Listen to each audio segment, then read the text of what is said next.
Good evening. I'm calling our Monday, September 25th meeting to order at 7:01. I invite you to please join us or join me and council and some mindfulness. Help us become more present at our community meeting. So you don't have to participate if you don't want to, but you can just sit quietly, look downward, stare at your neighbor. So close your eyes, sit quietly, notice the tension in your shoulders and try to relax. Notice how your feet are touching the floor and how you're sitting in your chair. And bring attention to your breath. Just notice how you're breathing and start to take some little deeper breaths.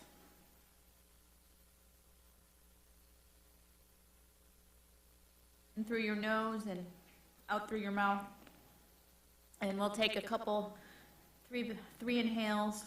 I like to count 4 on my inhales and exhale on 5. But you can do what works for you. So let's take 3 inhales on our own.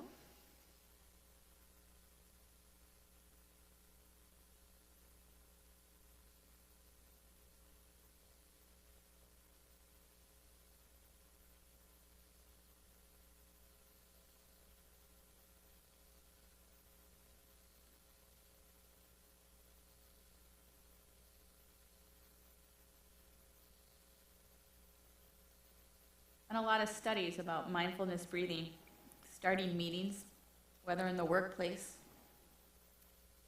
or right before you do something stressful or requires a lot of your attention.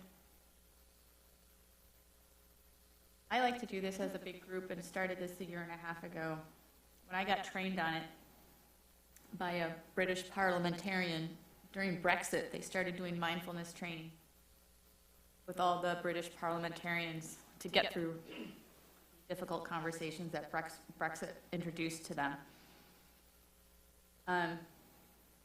But here, I like to do it to welcome everybody into the council chambers and really pause and recognize the participation of our community and grateful that everybody's involved, whether they're online watching now or in the future when they've got time, or you're in the room to make your public comment for the first time. So thank you for all being here. All right, let's do one more cleansing breath. Big inhale. Oh, and blow that out. Hope you feel a little bit different. And I invite you to be curious and thoughtful today as we go through city council business. And I invite you to stand for the Pledge of Allegiance. I pledge allegiance to the flag of the United States of America and to the republic for which it stands, one nation, under God, indivisible, with liberty and justice for all.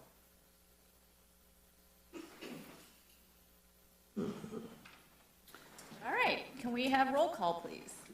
James. Here. Leaks May. Here. Mikulski. Here. Polika. Here. Piana. Here. All right, next item is I move to approve the agenda as published. Report. Moved by James and supported by Mikulski. James. Yes. Mikulski. Yes. Leaks May. Yes. Polika. Yes. Piana. Yes. Next up, we have no presentations tonight. Next up is call to audience, and so we set aside 30 minutes up front in the meeting. We got here quicker tonight than usual. So if you would like to talk about anything on your mind, I invite you to come to the podium. And we have a clock here for 3 minutes, and ask you to come on up and kick us off. Looks like Sharon. I'll kick you off. Hi, I'm Sharon Chess, president of the Ferndale Community Concert Band. I'm here to let you know that our first concert for our 9th season is on October 22nd. We're doing our very first Halloween concert, so we're actually having a costume parade. And we'll have handouts to everybody. There's no losers. We encourage both adults and children to dress up. The music we're playing is pretty special. It's a very haunting kind of music we'll be playing, and we'll decorate the auditorium for the affair. And of course, we'll have the after-concert musician bake sale. We're also going to do a free raffle for plates and pumpkins. So there's all kinds of great reasons to come and listen to free music on October 22nd at 3 o'clock in the Ferndale High School. I have some schedule cards with me. I'll leave around City Hall. I also want to say that I had the pleasure of working the Funky Art Fair this entire weekend. It was a phenomenal weekend, both weather-wise, attendance-wise, artist-wise. And I want to ask the Chief of Police, Chief Emmy, if at one time or another I witnessed some of your female officers and their brute strength. I would like to see a challenge of a tug of war between your male and female officers, just for fun, because they're phenomenal individuals, all of your new young officers. I'm very proud to have them here, and I feel well protected now that I've witnessed that. So, anyways, thank you very much. I hope to see all of you at our concert. Erin. Hey there, welcome. Hi. I haven't been here in ages. My name's Susie Vida. I live on 1135 Withington, and I got a letter in the mail. I just saw it today, actually. It's about the zoning for Neighborhood Enterprise Zone Act for the property on 1200 West 9 Mile Road that they're going to make into a building there. My husband and I wanted to make sure that I represented him well also. He is excited about the idea of the building being there. He likes the fact that it will create more urban density, and he thinks that's the kind of urban planning that more cities around here need. My only concern was two things that came to my mind were privacy and property value. So the one thing that that I thought about this afternoon was privacy, and I called, I think, Christine. I don't know who Christine is or if she's here tonight. But I asked, how tall is this building going to be? Because I didn't know anything about it until today. And she said 45 feet. And I'm thinking, I don't really know how high 45 feet is, but the building that's directly behind our property is only 2 stories. So if it's 4 stories, that's going to be like really tall, and there's no way I'm going to be able to purchase a tree tall enough for them to see in my backyard. And that might affect my privacy. So I have a big concern about that. And we have, the property value also is another problem, well, not problem, but is a question of mine. Because the zoning says that it's, companies expanding or relocating within depressed areas. And I kind of feel a little bit negative about a depressed area because the Withington Street that I live on has properties that are between $200,000 and $500,000 homes. And I wouldn't consider that a depressed property. And we take really great pride in our property and home, and we don't want the value of it to depreciate because of something like that. So 2 things are my main questions, and I don't have the answers. But I'm hoping that you guys will do due diligence to ensure that, that protects us as homeowners, and, everybody can all, I'm sure, come to a resolution about it, if there is any problems other than that. Thank you. All right. Thank Really you. appreciate your comments. Thanks for coming, Susie.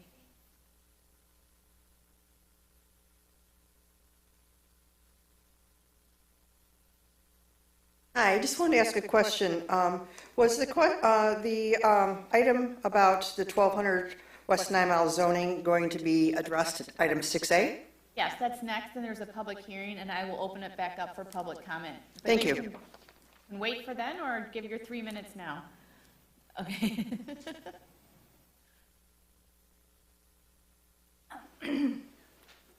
Hi, my name's...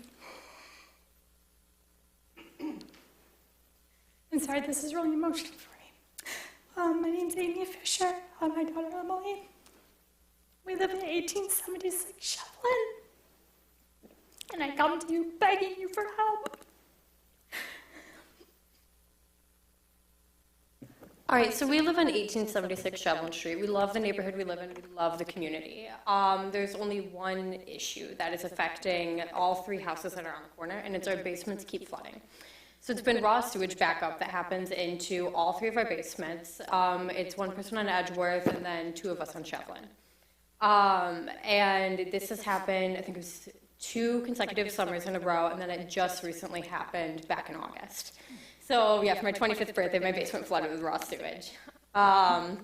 We've done a backflow preventer. We've done everything we could to prevent this from happening, yet it keeps happening. And it's like we pay an outrageous amount of money in taxes. And it's like nothing, the city's done nothing to prevent this. And like the backflow preventer wasn't like water coming up, but it didn't. I don't know the exact details. I spent $4,000, which I barely had, to prevent this from happening. And as you can see, I'm devastated. It happened the first year I bought my house. I bought it in 2019. I hadn't even lived there a year, and it happened the first time. I had to absolutely gut my basement. Insurance just paid for cleanup. I had to take care of everything else on my own. I'm a single mom.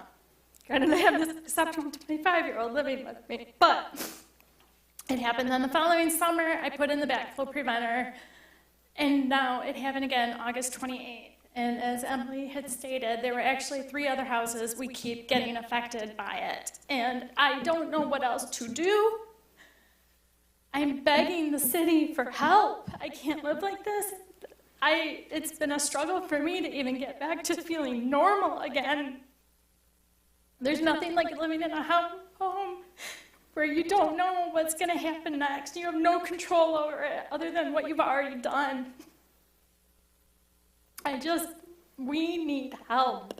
It's like every time it rains, we're both just up like shaking in fear of it happening again. We have to keep our stuff in Rubbermaid tubs. It's also like a health issue too, because then we're exposed to that. Because it's like so many homes in Ferndale and in Metro Detroit keep flooding. So it's like the crews can only do so much and get there so quickly. So I think we had 3-4 days where we were still living in our house, where we had sewage in our basement. And like thankfully, like we do have insurance, but it's like we shouldn't have to be living with this and be exposed to this for that long. We're just begging you for help.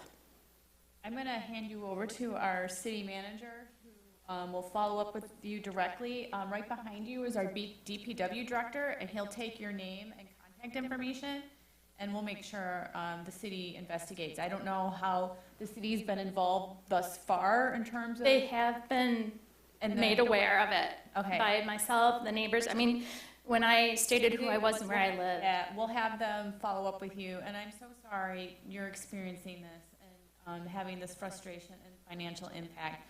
We'll see what we can do. Thank you. I appreciate your time. And thanks for coming up. Thank you. Thank you.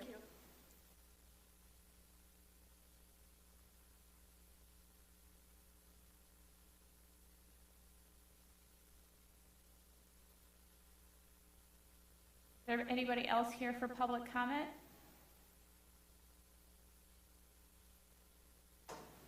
All right.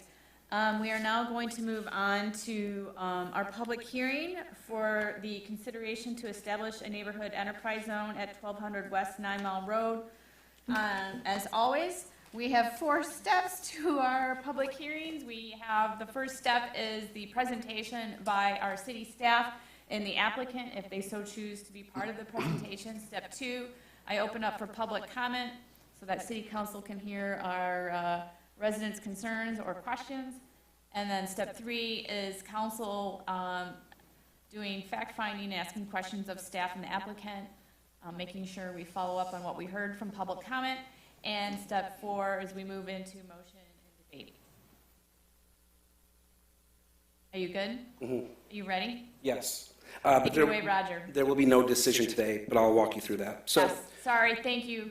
It is a public hearing, but we're not making a vote. So step 4 is not today. Sorry. Step 4 will be at a different council agenda item where we approve and discuss the NEZ. correct. Right? Today is just information and public comment. Correct. Thank you, Madam Mayor. Correction. So as the mayor mentioned, this is for 1200 West 9 Mile Road, and it is an NEZ request. I'm going to hit on a couple different things. Why are we here? Again, to consider approving an NEZ district, a neighborhood enterprise zone district, for the developer to fund affordable units along with other community benefits. We'll have a couple pictures. So 1200 West 9 Mile is just west of Savvy Sliders, west of Pinecrest, north side. This may look a little familiar to you if that orientates you now. There's a commercial building up front and then residential units in the back. And I think currently it is completely vacant. Here's an overhead view of the subject site. Not see the cursor. To the left is an apartment complex. This property is right in the middle. To the right, you see the parking lot for the church. Here's a little zoomed out view of seeing 9 Mile, Pinecrest, and the development up and down 9 Mile. So what actions are to be taken today? No action is to be taken today. Per state law, you are required to have a public hearing within 45 days of noticing the NEZ, but you cannot make a decision until 60 days after the noticing. So this is simply the public hearing, and a decision cannot be made today. I think it's scheduled for after October 29th is the council meeting after that. Who was noticed for the public hearing? Notice was published in the Oakland Press and Daily Tribune. It was also sent to the 16 taxing jurisdictions. Think OCC, the school district, library, etc. And it also sent to property owners within 300 feet of the subject site. The city does have an incentive review committee that is made up of Mayor Piana, Councilor Leaks May, Planning Chair Foster, 2 business people within the community, Sean Tobin and Byron Betty, and then the city manager, finance director, CED director, DDA director. And the incentive committee met twice, July 12th and August 7th, to discuss the proposal. So what is an NEZ? An NEZ is a reduction in property taxes. So what the state does is they allow certain cities that meet certain criteria to establish a neighborhood enterprise zone district. The state will do an average mill rate statewide, and so that's about 52 mills statewide, and then the taxes charged in there will be half that.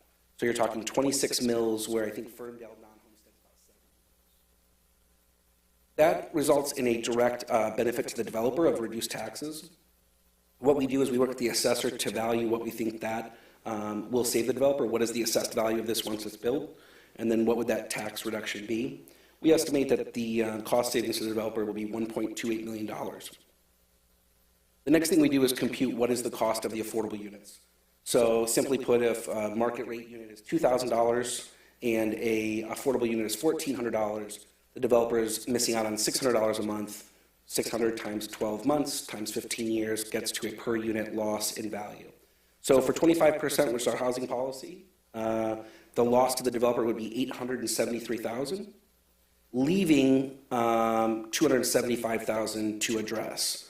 So if we just had the developer complete the affordable units and said, you can have the rest, this would be to the benefit of the developer about $275,000.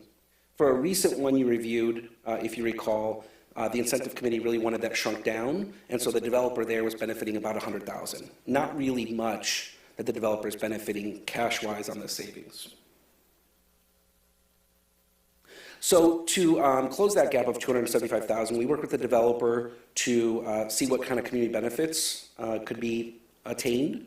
And there's some things that we worked on. One was a more decorative fence between the neighbor to the east and this development, the installation of a MOGO station nearby, 3 additional accessible units. I think per building code they have to do 3 for the development.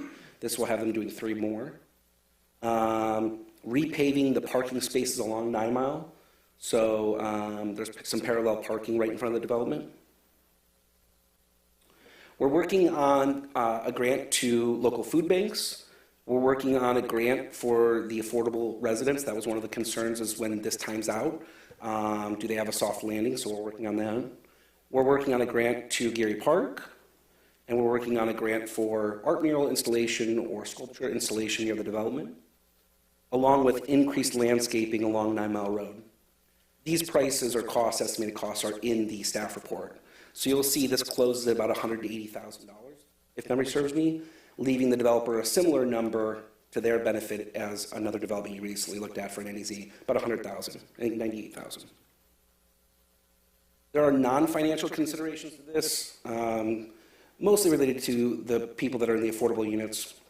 Number one is a requirement that they have to sign an acknowledgement upon lease signing, understanding that it's an affordable unit and when it expires, so they know. It will require an annual report to the city on ensuring that these are being rented to people at the certain AMI bracket. A requirement to notify tenants 5 years prior to expiration yearly, letting them know it's going to expire.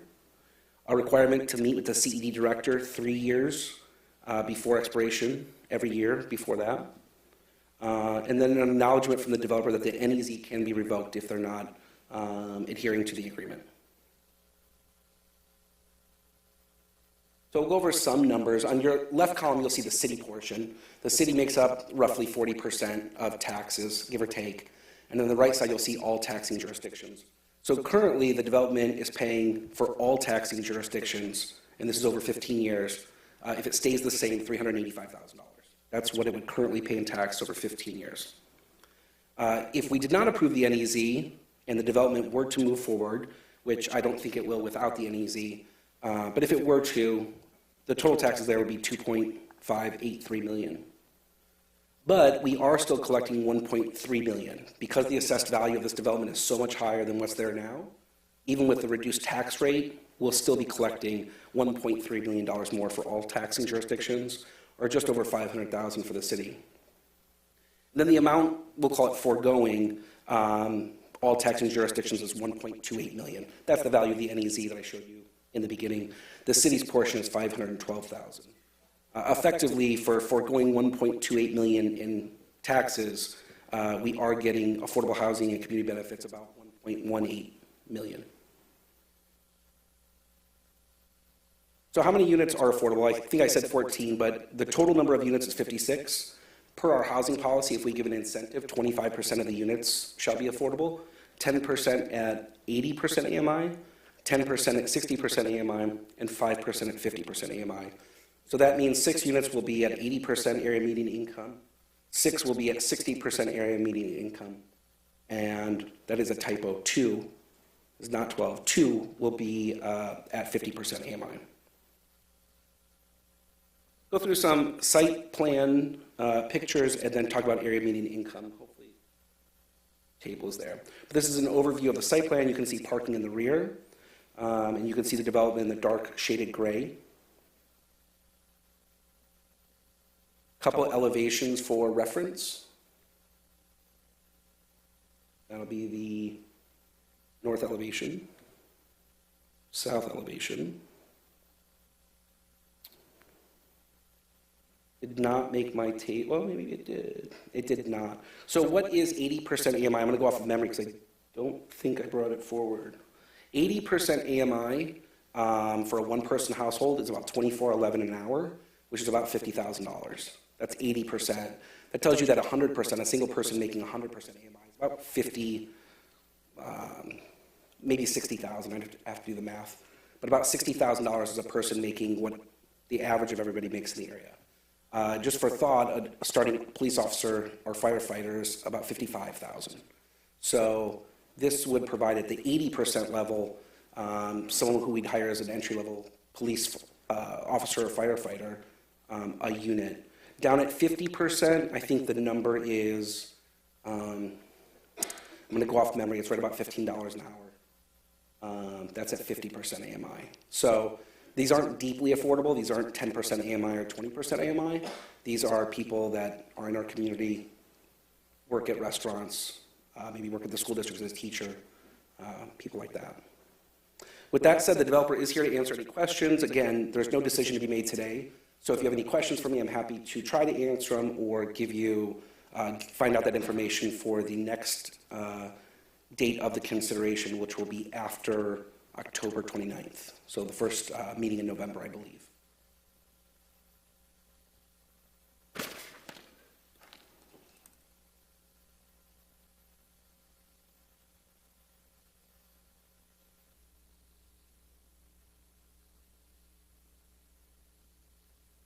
right, are there any questions from, are there any questions or comments from the applicant? Hello, everybody. Thank you for listening to our presentation. We've been up here, well, Planning Commission a couple, 3 or 4 times now with the project. So, first of all, I want to, thank Roger and Joe for working through us on this. We do get NEZs in a lot of different municipalities, and I will say the city of Ferndale is very, very rigorous. And there's not a lot of other municipalities that are asking for things that can really benefit the community. I think it's really crucial for public-private partnerships to act more like the city of Ferndale, where they're willing to work with a for-profit developer to see what can happen and create new housing, because housing is a basic human right, and we're in very short supply. So thank you. Excellent, thank you. All right, I'm going to open up now for public comment as part of the public hearing. Invite everybody who is interested in providing public comment to follow our 3-minute rule, and after that, council will ask questions of the staff and applicant. Hi there, welcome. Hi, I'm Patricia Sissel. I'm the owner of 1079 Withington, which is a property directly behind the pink apartment building, I call it. I have not been really following this along to see if this is the first opportunity to ask questions regarding this development. Is this the first opportunity to ask questions? Tonight is just public comment. You can pose your questions, but we won't be answering your questions this evening. It has gone through the Planning Commission process of public meetings, and they've had quite a few of public meetings on this project. So tonight is just about the neighborhood enterprise zone incentive specifically. Okay, well, I had never received notice mailed to my residence of any other previous opportunities to question the development. This was my first letter I've received. So I was wanting to, get some answers as to, the building and the development of the property. Is there still an opportunity to ask questions about that going forward at community development meetings? I believe, will that go to the Planning Commission next, Roger? Nope. Okay. Roger will answer that when we open it back up for public, or for the city council to ask questions. So if you would like to continue making your comments, that would be good at this time. All right. Well, I've lived at that property because my ex-husband developed. We owned 1200 9 Mile, and I was part owner at the time. And since they've sold the property, and again, I live directly behind the building. So I was wondering, when I looked at the plans recently on the city website, I was able to get my first information as to what was going to be possibly coming along the line. And it appeared that, to me, the parking lot is very close to my fence, which is privately owned by me. It's off the lot line on my property. And so I was concerned about like water runoff, noise, potential trash, where dumpsters are located, all those kind of things that would be for someone behind the property. Also, I was concerned about the height of the building in terms of 4 stories, I believe. I remember when the consideration was going on for the parking structure on Troy and Allen, that that was one of the issues that the residents behind were concerned about, lack of sunshine, and due to the height of the building. And I was wondering if that's been addressed. Is it being possibly maybe a 3-story versus a 4-story building? So that's the beginning of my information of the development and my first opportunity to ask some questions that I've just mentioned. Thank you for providing that comment. Our CED director is also in the back, and he can probably answer some questions for you after we're done here. Is there anybody else who would like to provide public comment tonight on this project? Oh, there's someone else. Oh, sorry.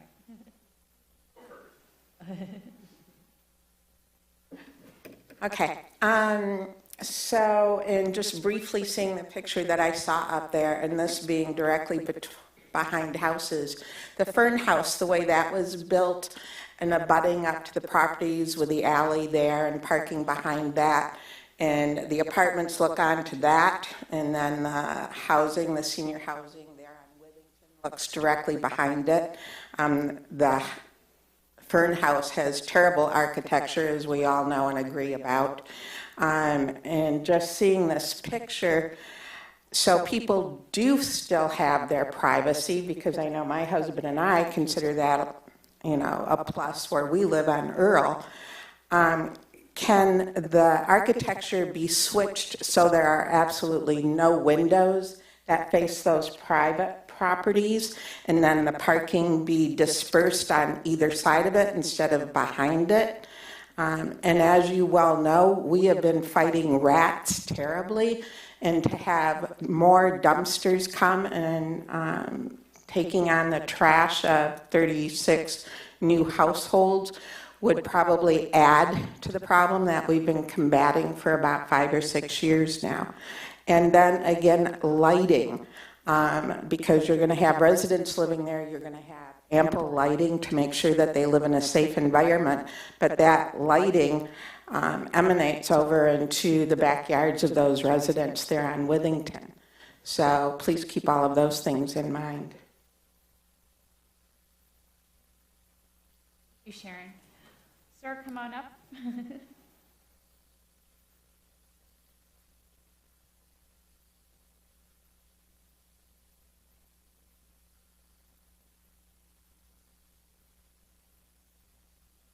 I'm Christian. I live on Jarvis Street in the Batter Heights area, and I just wanted to support Roger and the builder over here to see some median income housing going up. And I wish one day that Batter Heights could see such fine movements here in Ferndale, something a little bit different. I think we'd have a more positive outlet. I think it would really help improve our neighborhood as we get rejected. Thank you very much.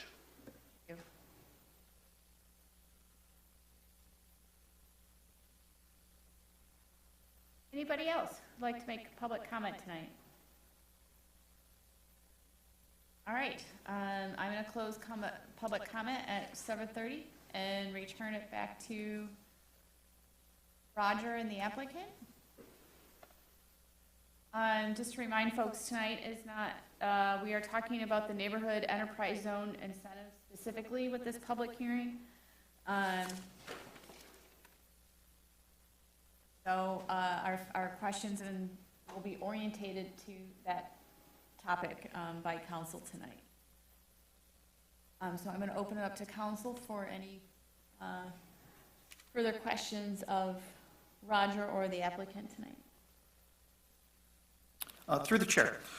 So there are 14 affordable units, and 3 units are going to be accessible units, where the counters are different heights, allowing for people who have mobility issues to easily function in a home, or in this case, an apartment. Are 3 of the accessible units within the affordable, or are they separate? So are there 14 that are accessible, 14 that are affordable, and 3 that are accessible? So the building code requires a certain amount be accessible regardless. So there's 3 that are going to be related to the building overall, and then 3 related to the NEZ. So there's going to be a total of 6 accessible units. We have not worked on which ones are accessible yet. That'll be in the agreement. Likely, we'll want to push for the 3 to probably be in the affordable of the 14. Also, I don't know that, I think the developer probably wants flexibility, and those units will be finished all the same, and so the units might bounce around over time, though. That makes sense. So when I look at the list of incentives that the developer is going to provide, the repaving of 9 Mile at $100,000, the grant to Renaissance Church for $25,000, the art mural that will be on the property, the increase in landscaping for $40,000 on 9 Mile. All that adds up to a little over $300,000. That really benefits the city and the community within the city. So when I look at the loss of tax revenue, the amount that the city is forgoing is 512 over 15 years. So basically, we're willing to give up $200,000, or we're giving them $200,000 to receive this $300,000 worth of investment for the community, for allowing for affordable housing, for increased landscaping, for repaving of 9 Mile. That's all benefit. So when people say, we're just giving $500,000 in tax advantage to a greedy developer, really we're giving up $200,000 over 15 years.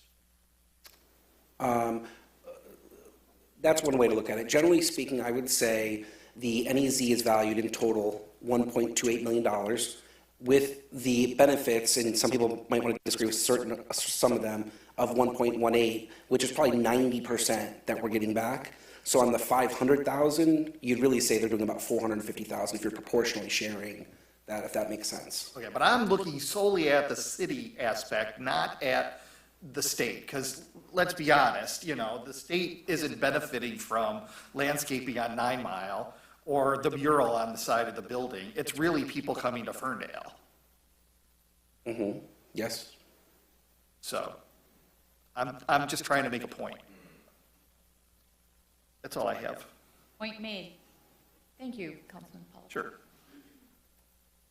Are there other comments or questions? Through the chair, I have a few questions. So the agreement term, that is the full 15 years? Is that correct? Mm-hmm. Correct. The decorative fencing, is that going to extend not just along the border, but along the back potentially, so that it can shield the yards in the back? The developer can answer that. I believe the rear fence is one fence. This fence is between the property to the east. It's more of a wrought iron see-through, but that's not what's going on in the back, but I think he can answer that more specifically. If I could, through the chair, at the planning commission, it was requested that we have something decorative between Vineyard Church and the property, so it'd be a decorative, but a complete privacy fence at the back, so that neighbors in the back don't have to look at cars, and people walking. So. Okay, and then through the chair, maybe I direct this to you since you're on the planning commission. Were there considerations made for lighting into the backyard and visibility into the backyard? Yes, that is all part of the plan, the whole lighting plan, to make sure that there's not lighting spillover. Also, the building is very far set toward the street so that there's more space between the buildings, so it doesn't feel like, unlike the dot where it sits right on the alley and therefore right over people's backyards, this is going to sit 30, 40 feet from the back of those yards. Something else that I wanted to mention that someone brought up, but if I remember it, I'm sorry, As part of the site plan, a photometric plan is due to the city, and we review the light spillage from the photometric plan. Okay. I also wanted to mention that someone had a concern about the height. Right now, there's the lasting vestiges of Pleasant Ridge, which was an original ridge that ran from, Ferndale all the way up through Pleasant Ridge. This house sits on the last of that ridge, and it's going to be taken down to grade. So this isn't going to be a 4-story building sitting on top of a 2-story ridge. It's going to be brought down to grade level. And that's what was presented to the planning commission. And then the last question to you, the dumpster situation. I don't recall where that's located on the property. So do we have a plan for the dumpster? Something that's rat-proof, something that doesn't have a drain hole that is wide open for vermin to crawl in and out of and create a situation? Dumpsters inside the building. Awesome. Love it. Thank you. That's probably why I don't remember where it was, because it's not on outside, yeah. Are there any other questions about this process? So through the chair, can I ask one more question? Sure. So you mentioned when you came up to the podium that, actually it was you, Roger, that this may not go through if we do not have an NEZ. Can you explain a little bit about the rationale as to why NEZs happen, as well as the nature of this project and why you require it? Yeah, I think the developer can talk about capital stack Sure. and how that factors into financing for the bank, and probably also other grants that we're working on through the state. I'd love to hear it. Great question. The reason why we need tax abatements for these types of projects, specifically cities like Oak Park, Detroit, and Ferndale, is because the taxes are high, essentially. But what that really does is it brings down stabilized values of the property. So when your taxes are at 86 mills and your per door tax rate's $5,000 per unit, that dramatically impacts value to a bank. And once you have that impacted value to a bank, it's almost impossible to fund a project. In the city of Detroit, I can almost confidently say, unless it was built by cash, there is not one new project in the last 5 years that doesn't have a tax statement, because lenders will not lend on them because the tax rates are too high.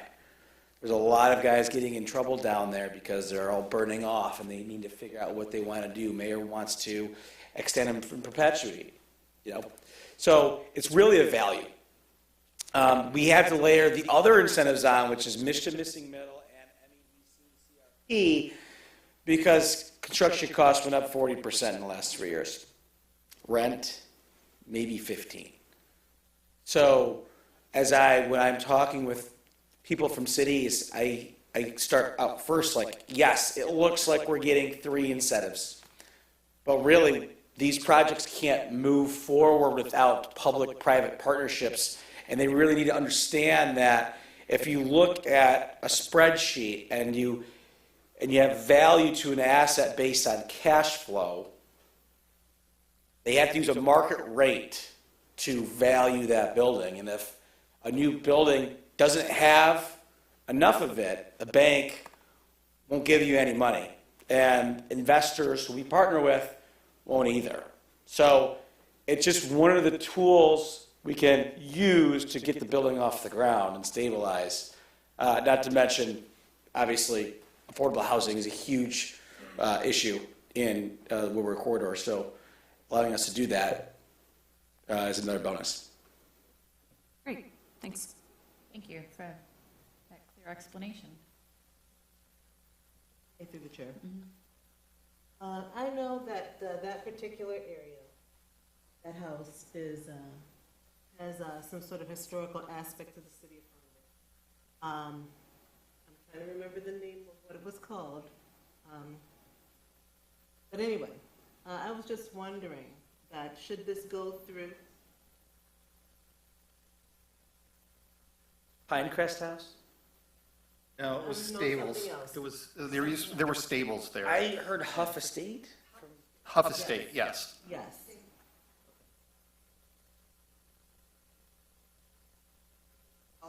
Hang on, sorry. We need you, sorry for the explanation. We got the name.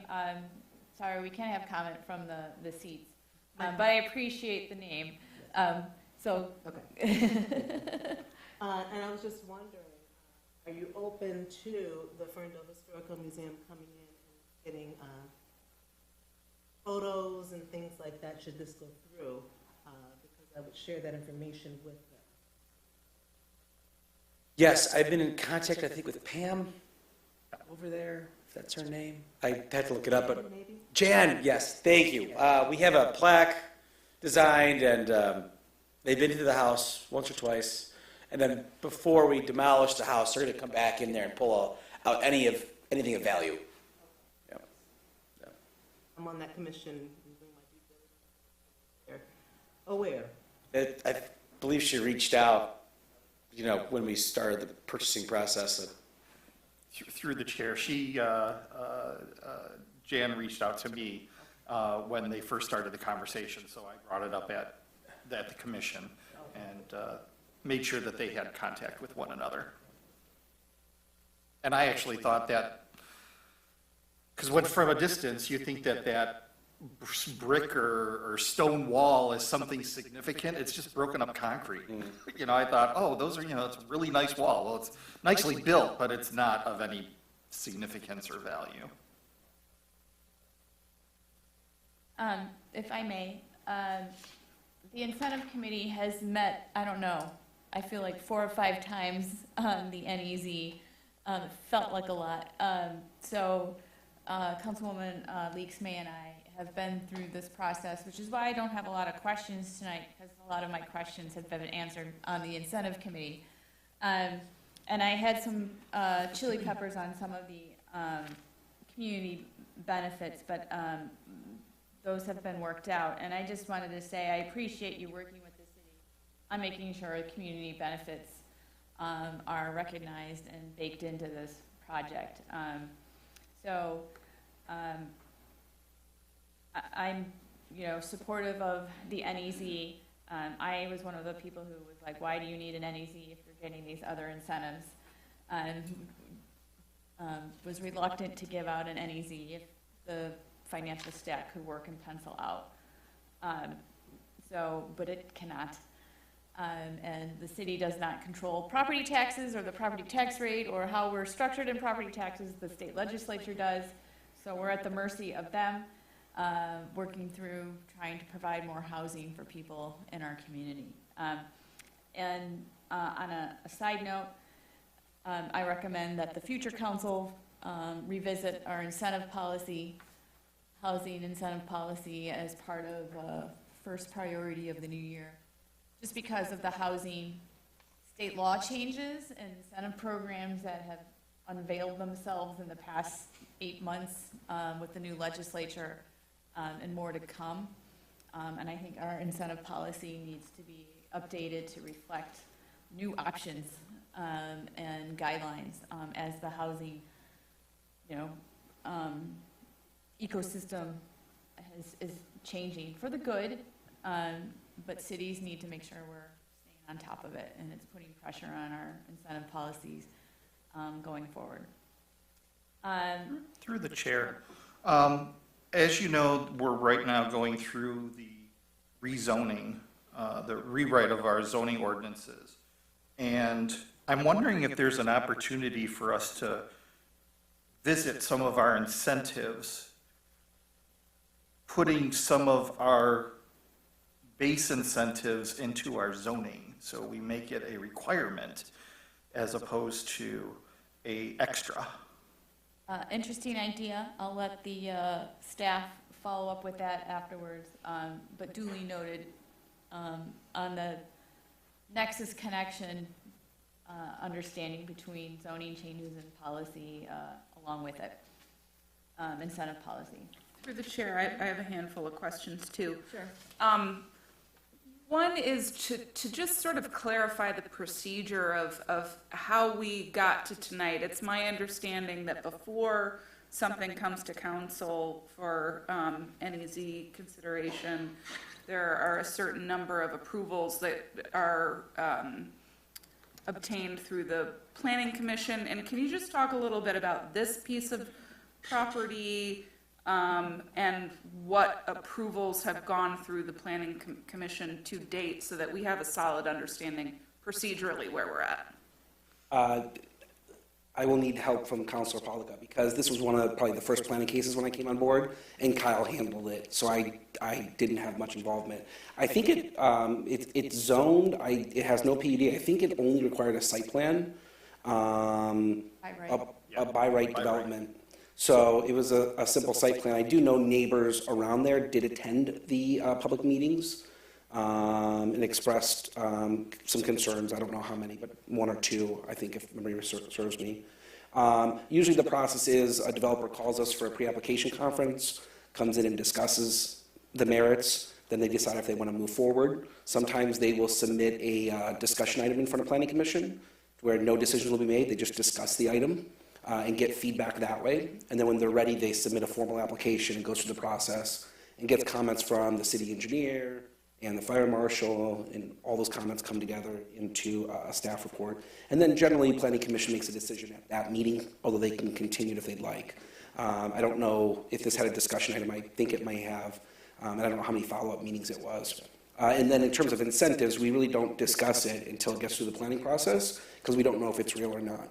I know we've been working on this for probably 8 months or so. So they come in, they talk and ask if we would even support one, and sometimes we say, no, we wouldn't here. This one is kind of a TOD, transit-oriented development along 9 Mile. Oak Park has invested a lot of money. If you know, next to Little Caesars, there's an apartment building going up. Michael's team is developing that. So Oak Park has invested a lot in 9 Mile, and we want to kind of continue that momentum. We have a little disconnect from downtown to the west side. So we thought this was a catalyst project. So we told them we would entertain it, depending on where all the numbers came in. And the numbers came back kind of where they should be, that the NEZ is valued a little more than the affordable housing. Kind of like the other development you looked at, the NEZ was a little bit more than the cost to provide the affordable housing. So we go back and forth, we negotiate. I ask the developer to do things, they say no. I ask them again, we go back and forth, and then we get to some kind of pretty good package, and then we take it to the incentive committee of the people I mentioned. And we have a meeting with them, we'll run them through the numbers, and a lot of times they'll look at it and say, go back and we don't like this community benefit, or we like this one, or push harder here. So then we go back to the developer, get at a final negotiation piece, and then we shop it back to the incentive committee to make sure they're on board, and then they give their support or not to city council. So if you read my staff memo, it says that they unanimously recommend council strongly give it strong consideration. Thank you for the overview, Roger. And Councilman Polika, since you sit on the planning committee, or planning commission rather, do you have a kind of a rough memory of when the site plan approval meeting occurred, in case folks would like to go back and view those plans and obtain those materials and see what concerns were raised at that meeting? This is September. Was cold, I think. Michael said December. Okay. Okay. Yeah. I would recommend. I believe, I believe you came back 3 times. You came once for a review. You said, this is what we'd like to do. What do you think? What's your ideas, your thoughts? Right. We gave him our thoughts and ideas. He came back with a formal presentation. We said, still like to see a couple other things. And then you came back a 3rd time, and that's when it was approved. December. We actually came in with a different, just a 4-story still, but just 44 units, smaller building. You guys gave us the approval, and then we changed it. Come back, yeah. On you guys, yeah. So through the chair, I would request that in the future maybe make reference to those meeting dates so that people can find those materials. I do that myself quite a bit, go back into the archives just so I know what's going on. Let's see, I have just a few more questions. Give me a second. I did want to follow up because the concept of how NEZs work and sort of the designation of a depressed area, can you talk a little bit about, what the state law requirements are and sort of why we would declare one piece of property in a depressed area when there are certainly nearby properties that we wouldn't consider depressed. Sure. So the city is not declaring anything, the state declares it. Fair. So they tell us we're a distressed community. And that's based off certain data. So when opportunity zones came in, if you remember, under President Trump many years ago, they came in. Lots of communities that you would think were well off had census tracts that experienced some distress, and that may be unemployment in that area is 25% greater than the national average. So if the national average is 4%, but the unemployment rate in that is 5%, boom, you're a distressed area. May not make sense totally, but that's what it is. If the income, per capita income in that area is like 25% less than the county average, then it would be distressed. So if it's typically 50,000, it happened to be 40,000, boom, it's distressed. So it's usually unemployment, income, and there's a third one. I don't know how the state did this. I think generally for the state it is population not increasing. So since our population went down, I don't know from what date, 1990 or 2000, it triggered it. There's a whole state law on it that speaks about populations 20,000 or less or 20,000 or more with a downtown and how you qualify. But it's not a representation of us. We're not saying the neighborhood is blighted. It's just it meets criteria and it's eligible. And just to follow up on that briefly, so, because I'm still learning this stuff too, a neighborhood enterprise zone, is that calculated based on the city itself or census tracts? The city itself. Okay. So I think it was for population, I'd have to recall, I think it was for population that has not increased, went down a little bit, and then it triggered the city being eligible to have an NEZ district. And then there's certain criteria with that it has to have a commercial component, it has to be near a designated downtown area. There's some criteria by which then you can make something an NEZ. Okay. So just sort of to, I don't know, I guess put a finer point on it,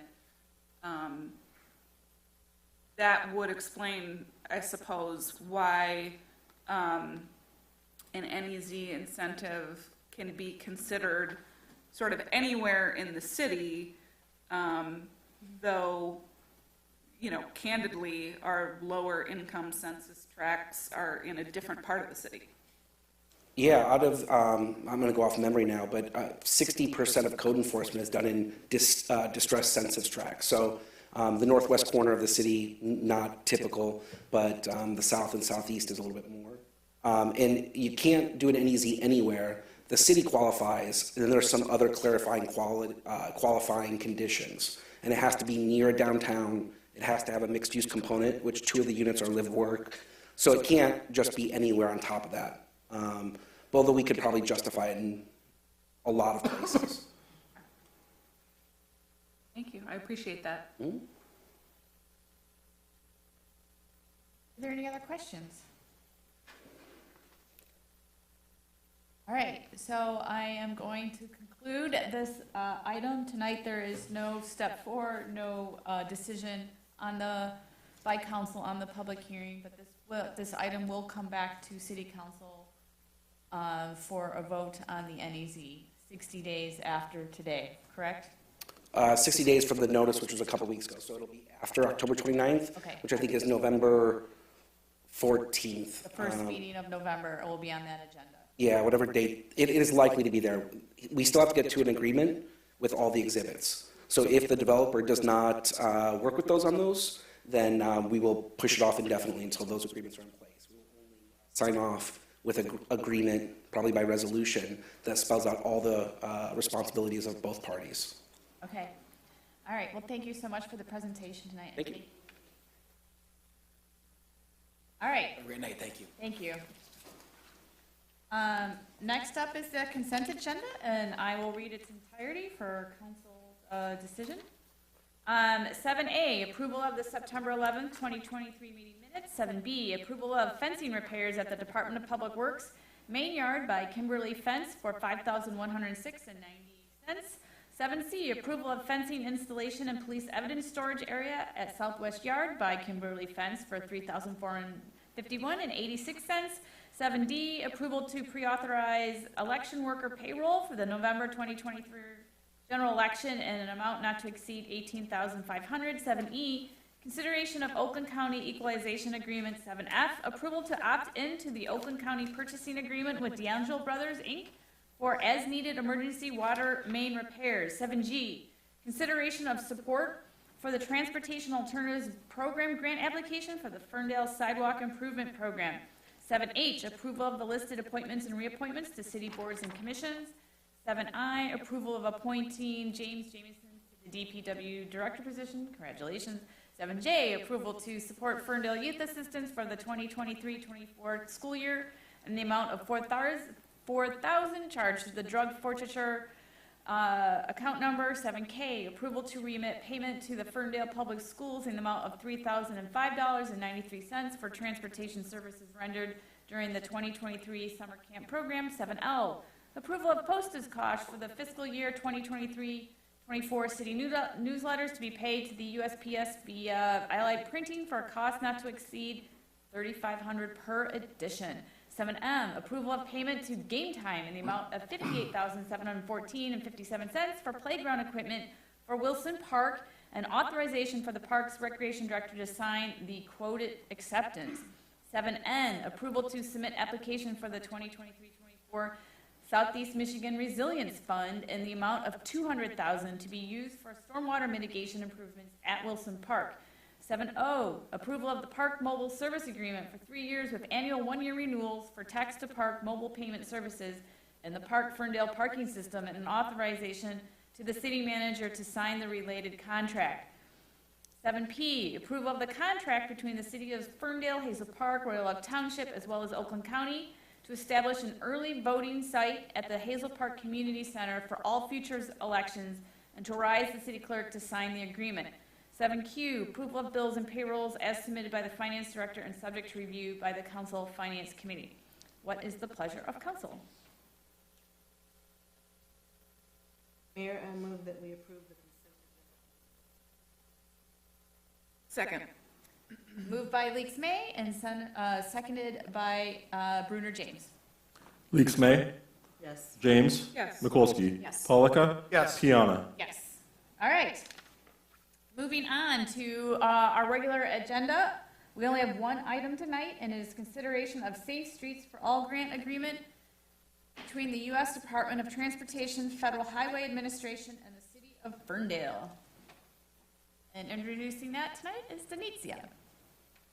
Good evening, Mayor and Council. Give me 1 second. I noticed a mistake in my presentation while I was listening to the consent agenda. So I'm just going to make a quick edit, and then we'll get started. Alrighty. So I will be presenting the Safe Streets and Roads for All grant overview for you guys tonight. So we'll go through a quick agenda, and we'll look at what is Safe Streets and Roads for All, for those who don't know. And then we'll do a quick background and discuss the regional problem, the plan, our grant details, future outcomes, and then we'll have some time for questions. So what is Safe Streets and Roads for All? So the Safe Streets and Roads for All grant is a bipartisan infrastructure law component that seeks to fund regional, local, and tribal initiatives through grants to prevent roadway deaths and serious injuries. So quite literally, to create safe streets and roads for all. So the background for bringing this grant to you guys is that for many of us who know the area, Southeast Oakland County is one of the most densely populated areas in the state of Michigan. And specifically tonight, we'll be talking about the cities of Ferndale, Pleasant Ridge, Huntington Woods, Oak Park, Berkeley, Hazel Park, and Madison Heights. And those of us who are from the area also know that our infrastructure in the area is pretty old, largely developed in the early 20th century. And a lot of the communities that I mentioned also have or share multiple walkable downtown districts and traditional neighborhoods. But these communities have been separated, disrupted, and bisected by the development of federal major highway systems like I-75, 696, and Woodward. So what is the regional problem? As I just mentioned, the existing road network creates significant safety issues for non-motorized users, which in turn can stifle economic activity and can make bicycle and pedestrian activity low. And some roads in the area are so dangerous that people don't walk along them or even attempt to cross them, and transit services have been limited or even eliminated. So what is the plan with this grant? We are looking to identify ways to restore the historic connective fabric of the area, improve economic opportunities, reduce pollution, and generate equitable opportunities for all. And we'll get into how we look to do that. So as I mentioned earlier, these 7 communities have come together to create a joint safety action plan. We have the City of Ferndale as the administrative and fiduciary lead, Pleasant Ridge as our technical lead. We've been working with City Manager Jim Bruckman over there, who's been helping us along the process. We also are working with the City of Huntington Woods, Oak Park, Berkeley, Hazel Park, and Madison Heights for this grant. So some of the grant details, we applied for this grant in November of last year, and we were awarded in February of this year. The federal share for this is $385,000, and the local share to be shared between the 7 communities is $96,250.04. And the City of Ferndale will be paying the lesser amount of the 7 communities as the admin and fiduciary lead.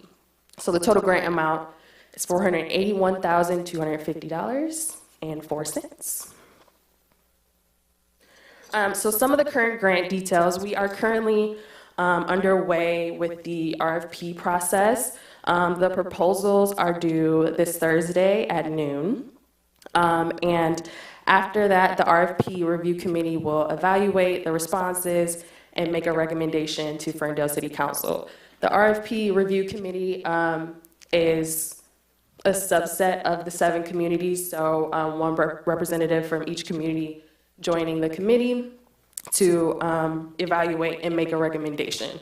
Once the recommendation is made, only Ferndale will be required to approve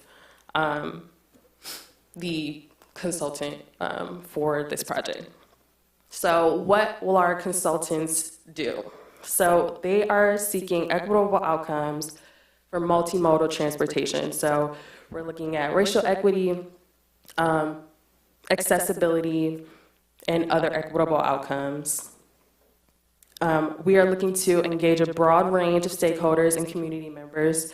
So similar to the Zone Ferndale process that's happening right now, there will be some community meetings to kind of discuss what the community is seeing in regards to transportation.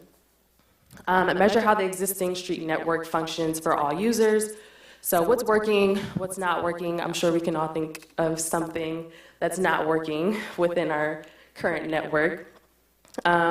Explore emerging technologies such as glow-in-the-dark paint and luminescent pavement, and real-time traffic management strategies such as adaptive traffic lights, which we'll look at in the next slide.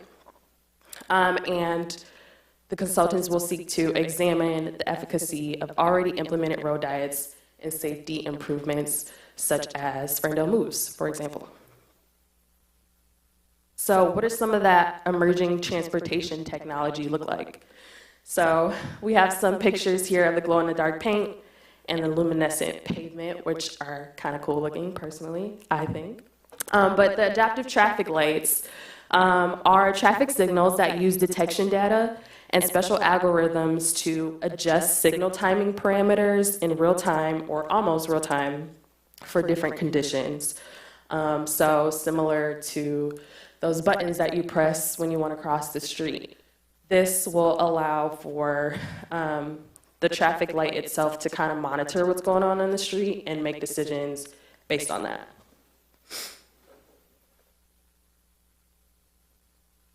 So, future outcomes for Safe Streets for All.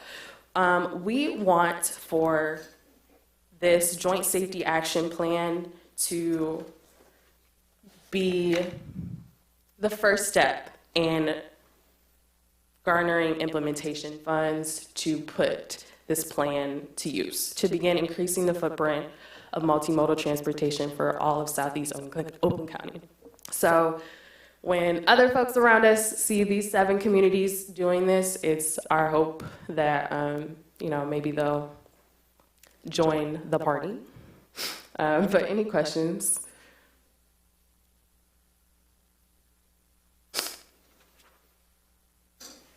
Open it up for council for questions. Thank you for the presentation. Through the chair, just to clarify, this partnership and the money allocated is to create a plan for these cities. So funding for the infrastructure improvements itself will be step 2. Right, exactly. Without the plan, we won't be able to apply for funds to implement it. Okay, through the chair. So the total project will be $481,250.04. Of that, the federal government is going to provide us with $385,000, so we have to basically put in 25%. Yes and no. The financial parameters are outlined in the cost-sharing agreements attached to the agenda item. However, the 96,250.04 was divided among the 7 communities, but either Dan or Joe can speak to the lesser amount that Ferndale is paying. Yeah, but if you add it all up, I'm just saying that the 96,250 is 25% of the 385,000. Gotcha. Yeah. Okay. So all the other communities have to put in 14,000 something. I can't find what that number is right now. Yes. Yeah, and then we're only obligated to put in 6,000 something. Right. Correct. Okay. But the 385 is going to be divided equally, so we'll all get $55,000. I think it's all supposed to be used together for the plan as a whole. Okay. Like, so we might not have as big of investment because we're 2 miles as opposed to Berkeley, along Woodward is much more. Pleasant Ridge might not get as much as we do. Yeah. Or they might get more because they have 696 that they have to deal with as opposed to us. So really, we're all working together to develop the cost. Okay. The regional component is the largest component of this grant. So the purpose of us all working together is on purpose because, of course, we can't do as much, as a single community, but. Sure. Okay. Through the chair, I would add the federal grants right now that specifically were funded over the last year are strongly emphasizing regional cooperation. And so grant applications by entities upon themselves won't be viewed as competitive. So the city managers actually collaborated to put this together, actually competing against the road commission for the funding, and we were successful. The road commission was also successful. The final report should be one comprehensive South Oakland County report because that's how the grant was written. And you can imagine it as having different chapters for each city. There will be a Ferndale chapter, a Royal Oak chapter, but the final report will seek to stitch those chapters together. And that's really the goal of this, is to create kind of a more regional, complete streets, coordinated plan. So through the chair, something that you just said kind of highlighted that actually Royal Oak isn't on the list of communities. Yeah. So, for example, kind of the non-motorized connectivity between Pleasant Ridge and Royal Oak, which I think a lot of Ferndalians have a stake in. will that sort of not be included in this plan because Royal Oak's not a part of this group? Will not. We will, obviously, we can't ignore Royal Oak because the cities surrounding it are all involved. Yeah. So we all have interactions with it, and I'm sure that'll be part of our due diligence on the front side. I had a question about the future capital investment grants.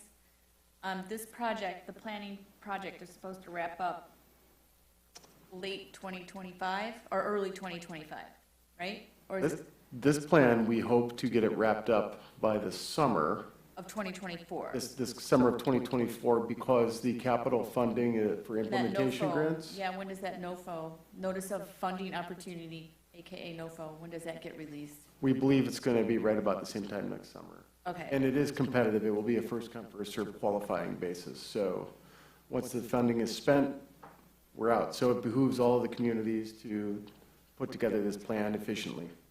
Okay, got it.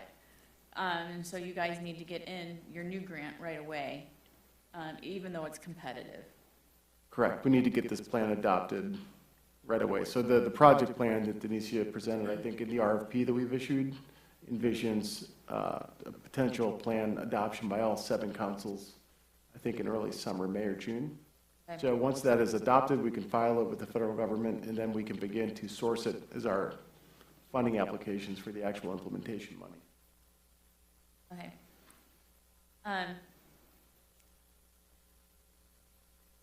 That's great. I also would like to add that there's a lot of grant opportunities with other jurisdictional mix, right? There's a big one being written for Woodward Avenue right now for transit investment. That doesn't include Hazel Park or Madison Heights, but it includes Woodward community. So I think all the cities have like-minded interests and goals, and so just trying to figure out how to strategically structure winning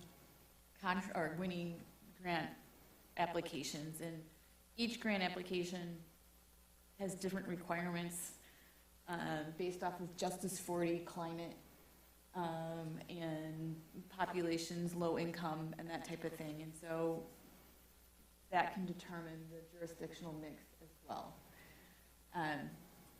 So from climate grants to transit grants to Safe Streets for All grants, there's so many grants that they're just pouring out of every federal crack right now, which is good for communities who have the capacity to actually do the grant application, which is half the problem, half the battle. I think this is great. I think it's a great step forward, and I think all the cities here are competitively positioned to win a capital investment grant. I'd love to see it. Can't wait for you guys to get that grant money.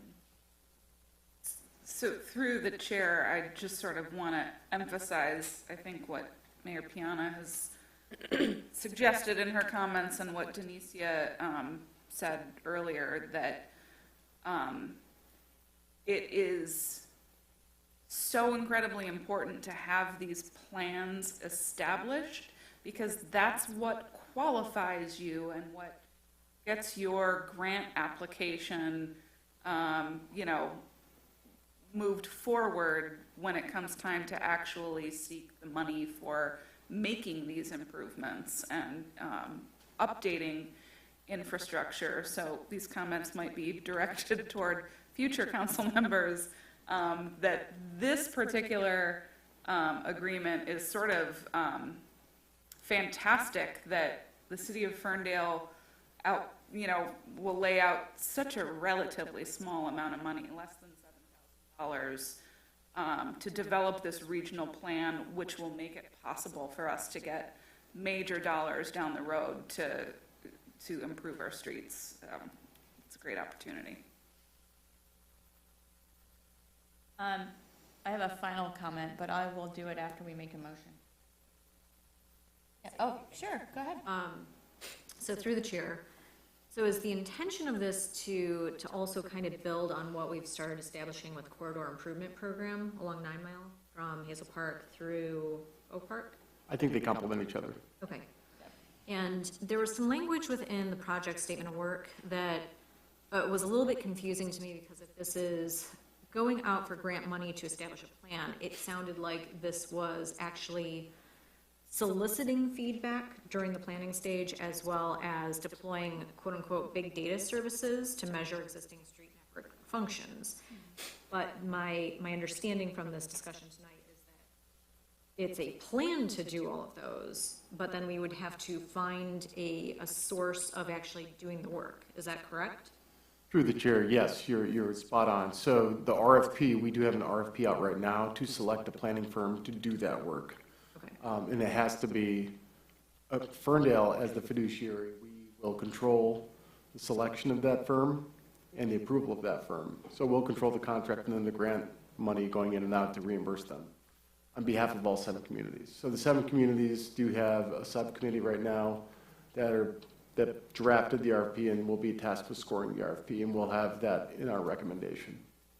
Through the chair, who's on the subcommittee? How'd the subcommittee form? Do we have council members from other communities? Do we have DPW members from other communities? What's the sort of mix of people?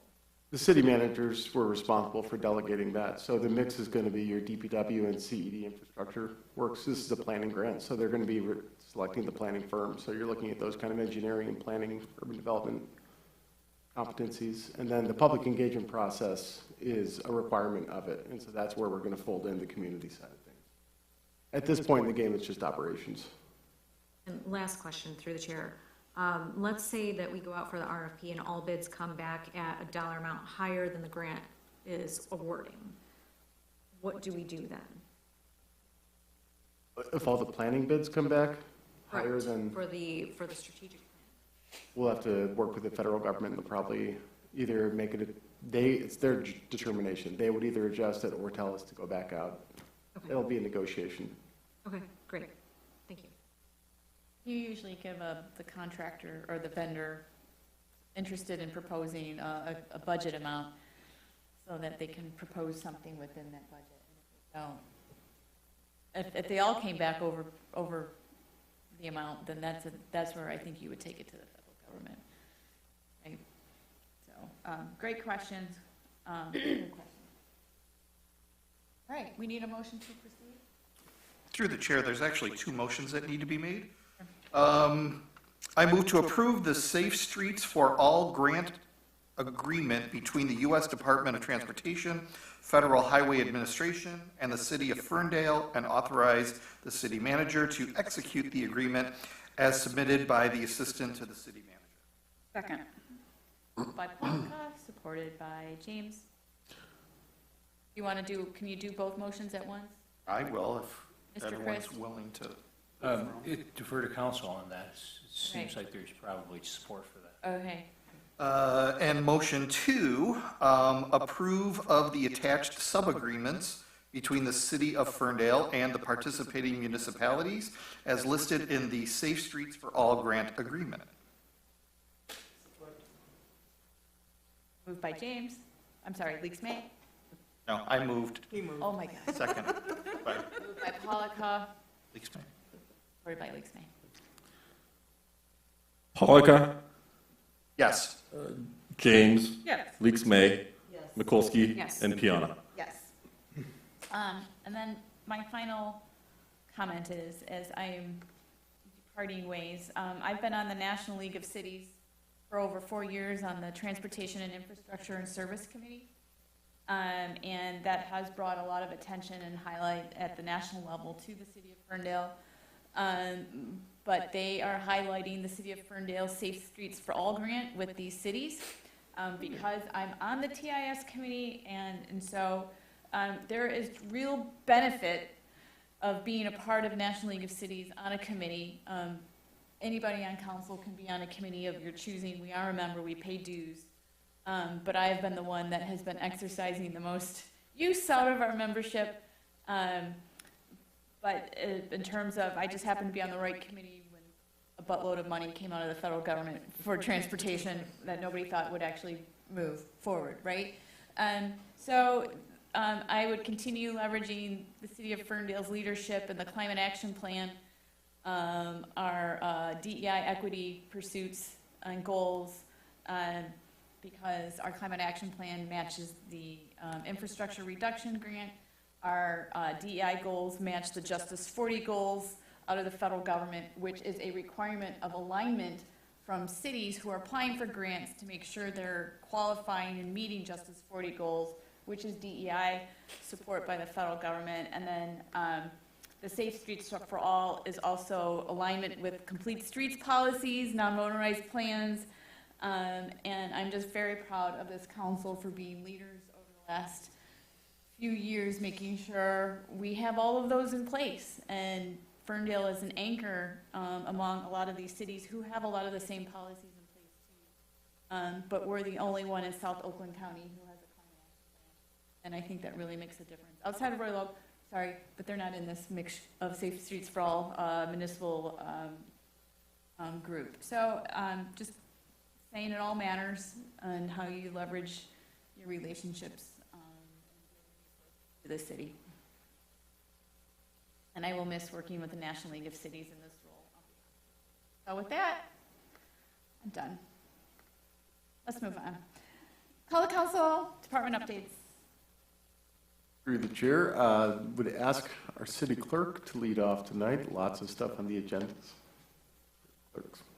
Of the 8,000 applications to vote we've sent out, we received about 2,500 back for the November 2023 election. We have received the ballots from the printer, and we will be mailing those out this week. And so we're anticipating they'll be at the post office no later than Thursday. I think you missed that, the beginning, 8,000 absentee voter registration. Yeah, applications for ballots, excuse me.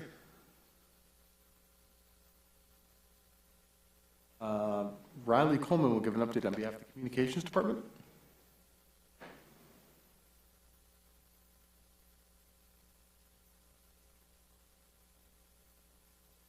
Good evening, Mayor and Council. I am here tonight to let you know that the 10th edition of our quarterly print newsletter is out. Should be hitting mailboxes very, very soon. This is our fall edition, so it covers content for October, November, and December. So I'm just really quickly going to go through some of the key topics to look out for here. So first and foremost, our leaf pickup season is approaching. So we have our leaf pickup map, as well as just some standard procedural information on how leaf pickup works. I also had the audacity to put snow information in there. I apologize, because you never know, right? It's Michigan, so. Parks and Rec always has very fantastic events and sports. One that I'm going to shout out is the Fall Festival that is coming up. Our city clerk's office provided a very thorough overview of our upcoming election. We have a schedule broken down of all the important dates on when ballots are due, where to vote in person, how to vote in person, times, dates, all that good stuff. Police and fire have a lot of really great information about upcoming holiday safety. So we have decorations and cooking and a lot of stuff going on at this time, so safety is very important. The Zone Ferndale process is still ongoing, so we have a resource there to have residents kind of lend their voice in the zoning process, and there's some surveys to take and all that great stuff. With Woodward Moves kind of approaching the final stage, myself and the DDA and our team at Franco decided it would be a good idea to do kind of like a story feature about Woodward Moves, so kind of still referring to the construction and what physically went on, but like the why behind it as well, like why was that important for our community, and of course giving out a lot of thank yous for this project. And then we also have a lot of really great holiday events coming up. I'm going to shout out a couple for our DDA. So first, on Friday the 13th, there is a back-to-back double feature movie of Ghostbusters and Ghostbusters Afterlife. That is on West Troy Street, so chairs and blankets and everything are encouraged. And then the Fall Art Walk is taking place on Saturday, October 14th. And that is actually going to be from noon to 10, so those hours have expanded. And this is a free, family-friendly event where you can take a tour of all the art in Ferndale. It's really cool, and they have an interactive map and everything. And then lastly on the back, I worked with the Historical Society to do a little story about the Ferndale moon tree. So if anyone has any information on the moon tree, please feel free to reach out to them. And as always, any questions, concerns, or you want another edition, please reach out. Thank you. Thank you, Riley. Next, I will invite our Public Works Director to give us an update on some infrastructure projects. Yep, we just got 2 quick updates on Woodward. The work's ongoing on the outside lanes. That's expected to continue for at least a few weeks. And this week we should have detours simultaneously at Marshall, 9 Mile, and Camborne. That's it. Through the chair, are those detours just for this week, expected to be just for the week? Those are expected for multiple weeks as well. Yep.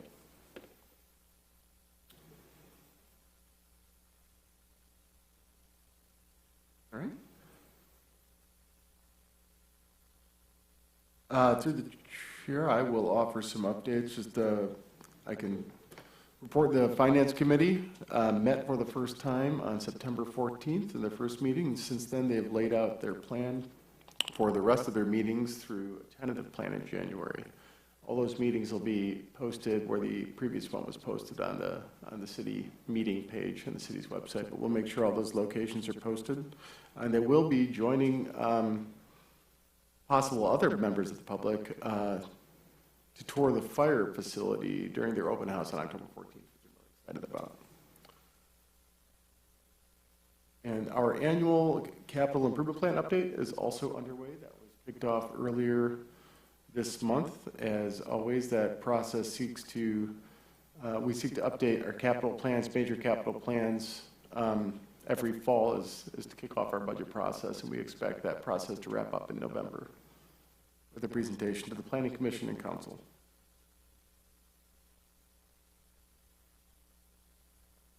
And our Parks and Recreation Director, Lorena Wheeler, will finish everything off.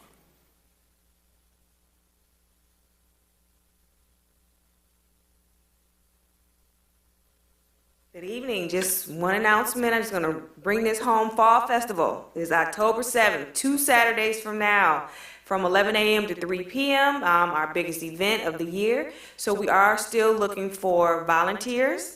So if you have a volunteer or want to volunteer, please contact our department directly. You can email me or go to the website and find our email. We will have pony rides this year again, roller skating indoors, carnival games. We have a new surprise that I'm not going to spoil. You just got to come and see, but it'll be lots of fun. We have sponsors from Oakland County who are bringing bounce house activities, rock climbing walls.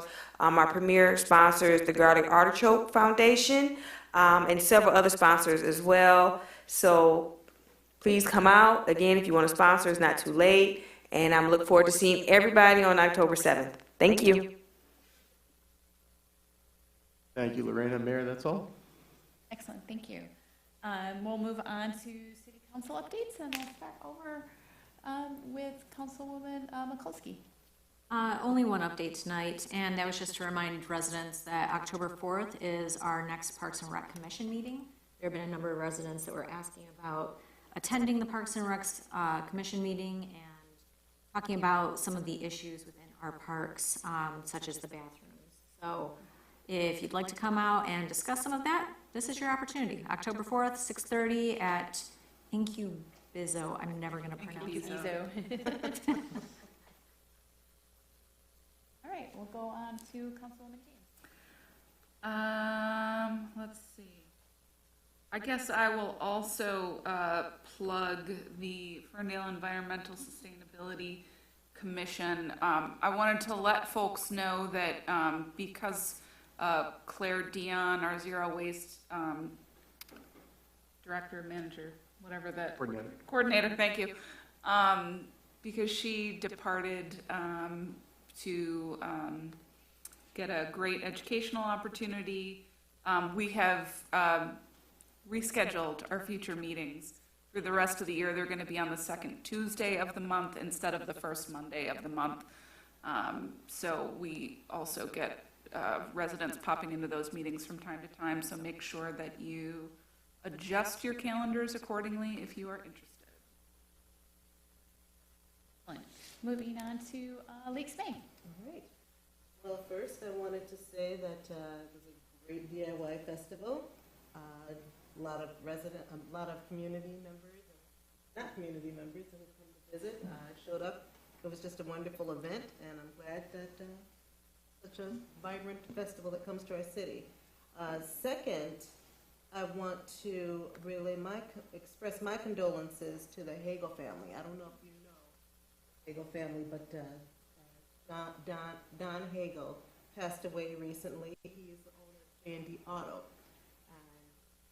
Me being, knowing nothing about automobiles, he was my go-to as far as maintenance on my car and vehicles, and go-to for a lot of residents. So my condolences go out to the family. He contributed so much to Ferndale schools. He was a sponsor for the events. Just a real pillar of the community, and my heart goes out to his family. If you didn't know, I wanted you to know. And that's it for me tonight, ma'am. We used their services, and my husband said that he was the most honest repairman and would tell it to you straight. Yep. Councilman Pollico. I have nothing this evening. And I have nothing either for once. With that, I'm calling the meeting at 8:37. Have a good evening.